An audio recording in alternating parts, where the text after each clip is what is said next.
Buenos días, amigos y camaradas de Vox. Hemos empezado esta semana parlamentaria con el mejor de los preámbulos, la visita de nuestro presidente, don Santiago Abascal, a la cuna de España, a Covadonga y a Cangas de Onís.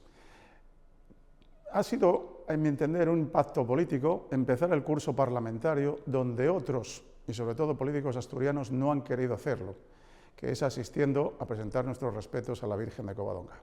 A posteriori, en una comida de hermandad entre multitud de afiliados y simpatizantes, empezamos, como digo, el curso político de la mejor de las maneras. Hemos concurrido al debate de orientación política en 3 sesiones. En la primera de ellas, nuestro presidente del Gobierno de Asturias, con su plumbio y pesado mensaje lleno de sentimentalismo, no nos ha aportado nada nuevo porque él cree que vivimos en una Arcadia feliz.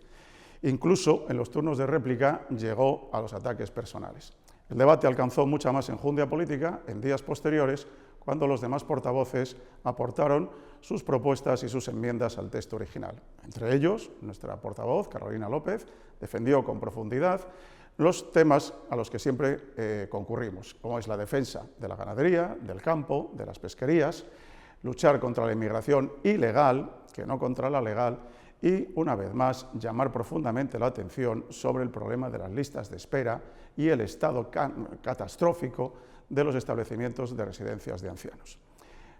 El debate, por fin, concurrió con una tercera sesión en que defendimos los demás miembros de los grupos parlamentarios nuestras propuestas y que incluso, como otra de las medidas estrellas, cuando nos decían que no proponíamos nada en materia fiscal, instamos una vez más a que se acontezca la medida más potente que consideramos para las personas físicas, como es rebajar la tarifa del IRPF en la inflación, un 4% sobre 30.000 euros, que venga Dios y nos diga si eso es de ricos, supone 1.200 euros de rebaja en la declaración de la renta, mucho más que el infierno fiscal que nos propone el consejero de Hacienda y el presidente Barbón.